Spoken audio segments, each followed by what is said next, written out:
Verily, should the clergy of the Romish Church in Ireland, who have hitherto been averse to receive a national endowment, become desirous of sharing in the public support, there does not appear to be any single obstacle of importance in the way of their success. The grant would be in perfect accordance with the principle on which the government has been acting for a very long period, with the consent and concurrence of all our established churches, and we do not apprehend that any of them would have the faithfulness or the courage to offer any decided resistance. Even if a few individuals, more conscientious or incautious than the rest, should offer a protest against the impious proposal, they should speedily be silenced by the confounding challenge, quote, "Do you cease to tax us for the support of your churches, and we shall crave no assistance for the support of ours," unquote. Sixth, union between the Church of Christ and an immoral or anti-Christian state has a tendency to break down and destroy the discipline of the Church. It has been already observed that men devoid of piety are incapable of appreciating or understanding the sublime and hallowed purposes for which a church is preserved in the world. Their object in supporting her must be a political object. They design that she should subserve the purposes of their own ambition. In order, however, that she may be effective for such purposes, it is indispensable that her credit and influence be maintained. This is one important reason why they should embrace her fellowship by becoming church members. Politicians generally choose to be connected with the church. This increases their own influence over her, while it adds respectability to the church in the eyes of an irreligious multitude. Now, it is altogether beyond the bounds of credibility, as it is certainly unprecedented in history, that a church which has consented to be allied to a civil government, composed chiefly of irreligious and ungodly men, should have the courage and fidelity to refuse to those men the participation of her most sacred ordinances. To preserve a purely scriptural discipline is one of the most important, and at the same time one of the most difficult duties which the Church owes to her exalted head. But the difficulty of doing so is prodigiously increased when her connection with an immoral civil government brings a godless aristocracy into her temples. Besides, when a church is very richly endowed, there are livings and revenues to be disposed of, which may be objects of desire to a great man's own connections or to his political friends and supporters. There is a powerful additional reason why the higher ranks should keep in her fellowship. There may be men whose profligacy of deportment is too revolting to admit of their seeking church privileges, and others whose hatred of religion, in every aspect of it, may be strong enough to overbear their convictions of political wisdom. But a large proportion of resolute, ambitious, calculating politicians choose to connect themselves with the church. And where shall we find that church which is dependent on the favor of the state for her support, and what will decline to receive them? We speak not of what individual ministers might do, men of uncommon firmness and energy of character, or men of singular conscientiousness, but of what the great body of the clergy of a church will do, situated as we have described. Let him who possesses a sound knowledge of human nature, or let history and experience answer.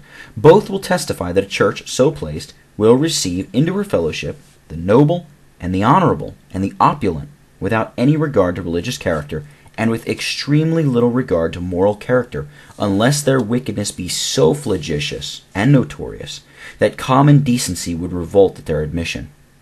Nor does the evil stop here. The walls of Zion being once broke down to admit the ungodly possessors of rank and power, the church has no means of defense against other intruders. Nothing can be more offensive to the world than a Christian church, in which the truth of God is faithfully proclaimed, every form of iniquity fearlessly condemned, and the special privileges of Christ's house extended to those only who give satisfactory evidence of Christian character.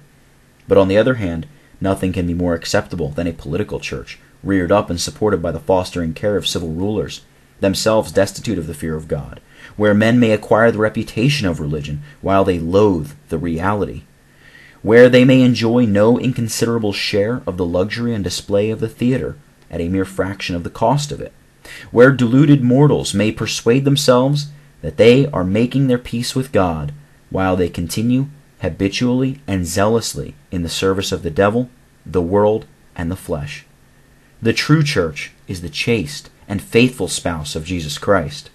When sinners are converted by the word of truth and regenerated by the power of the Holy Ghost, they are properly received into the church, whether they be high or low, rich or poor.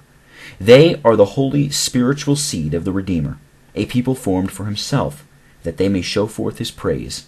But when the church is extended by the admission of an irreligious multitude, who are brought into her fellowship in consequence of her connection with the civil government, the Scriptures employ a very different emblem to set forth this enlargement. Then the church is represented as an unchaste woman, maintaining a dishonorable commerce with the kings of the earth, and the multitudes that crowd to her fellowship, solely on account of her wealth and worldly honors derived from the state, are regarded in an ecclesiastical sense as an illegitimate race, the children of adultery. It would be a mistake and criminal politeness that would prevent us from calling attention to the fact that the Spirit of God has expressly made choice of terms and images calculated to awaken our abhorrence of such a connection.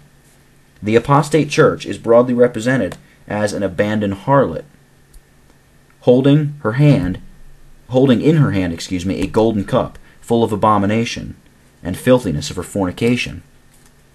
The kings of the earth are her paramours. The vast increase of her members is the fruit of her guilty connection with the rulers, and not of any relation to Christ. State influence, state fellowship, the attractions and honors and emoluments which are the result of her alliance with the state, these are the sources of her crowded assemblies. Let the friendship of the state be withdrawn, and let the church exercise a faithful scriptural discipline, and her crowded assemblies would, in many instances, dwindle into insignificant societies. It may possibly be alleged that the prophecy to which we have now alluded has a reference to the apostate and idolatrous church of Rome. But while this is frankly admitted, it does not follow that it has no reference to other churches. It is significantly said of that church that she is the, quote, mother of harlots, unquote, an expression which seems to imply that there would be other churches descending from her that would bear a lamentable resemblance to the mother. And here again we take leave to guard ourselves against the invidious allegation that our argument would condemn every alliance between the church and a civil government, whatever might be its character. We are convinced it can bear no such construction. Were a government constituted on scriptural principles, and the rulers possessed of scriptural qualifications, such rulers might be received into the fellowship of the church without any breach of her discipline. Such rulers would give no countenance to factious persons who might attempt to intimidate gospel ministers in maintaining the law of Christ's house, but both by their own example and by their authority as magistrates, they would strengthen the hands of church officers and secure to the government of the church, when exercised within its own providence, all due reverence and respect. Their countenance and favor would be the reward of distinguished devotedness and fidelity to the Redeemer, and not, as heretofore, the price of political partisanship and servility. Secondly, but this is a question on which we can ascertain the mind of God. But is this a question on which we can ascertain the mind of God by an appeal to the inspired record? It would seem highly improbable that, on a subject so momentous, the Lord would have left His church without direction. The fact is that the guilt and danger of contracting alliances with the wicked is a lesson so often brought up to view and inculcated on the people of God in such a multitude of ways that an adequate representation of the scriptural evidence on this topic cannot possibly be given within the narrow limits prescribed to a lecture. We can do little more than indicate to our hearers some of the principal sources of evidence which we would entreat them to investigate and examine for themselves. Firstly, we might refer to the numerous and peremptory charges addressed to the ancient Israelites respecting alliances with the heathen. From the urgency and solemnity with which they were exhorted on this subject, it is manifest that of all the moral dangers to which they were exposed, this was one of the most formidable. And the events of their subsequent history show that this was in fact the case. When they, quote, mingled with the heathen, they soon learned their way, unquote. Quote, observe thou that which I command thee this day. Behold, I drive out before thee the Amorites. Take heed to thyself, lest thou make a covenant with the inhabitants of the land whither thou goest, lest it be a snare in the midst of thee, unquote. And how soon do we find the disobedience to this command involving them in distress? Quote, and an angel of the Lord came up from Gilgal to Bochim, and said, I made you to go up out of Egypt, and have brought you into the land which I swear unto your fathers. And I said, I will not break my covenant with you, and ye shall make no league with the inhabitants of this land. Ye shall throw down their altars, but ye have not obeyed my voice. Why have ye done this? Wherefore I also said, I will not drive them out from before you, but they shall be as thorns in your side, and their gods shall be a snare unto you." Unquote. Judges 2, verses 1 through 3. From that period unto the present day, ungodly allies have proved to the people of God as, quote, "thorns in their sides," unquote, to pierce and lacerate, and as a snare to seduce them from the allegiance to the Most High.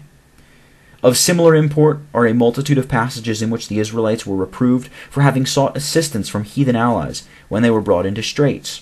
Quote, "Woe to the rebellious children, saith the Lord, that take counsel, but not of me, that walk to go down into Egypt, and have not asked at my mouth, to strengthen themselves in the strength of Pharaoh, and to trust in the shadow of Egypt.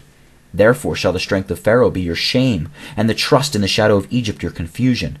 They were all ashamed of a people that could not profit them, nor be an help nor profit, but a shame and also a reproach." Unquote. Isaiah chapter 30. Is there nothing in the vicissitudes and disappointments that have been experienced by the church in this land within a few years past that might lead her friends to a just application of this portion of Scripture? It would be farther considered that after the 10 tribes apostatized from the service of God, the kings of Judah were forbidden to make alliances even with them, although of the seed of Abraham. In whatever respect such counsels and injunctions may have had a peculiar application to the ancient people of God, this one lesson is presented in them, which we believe to be of permanent obligation, that it is unwarrantable and dangerous for the church to contract intimate friendship with the wicked, or to betake themselves for assistance in the propagation or defense of true religion to its undoubted enemies.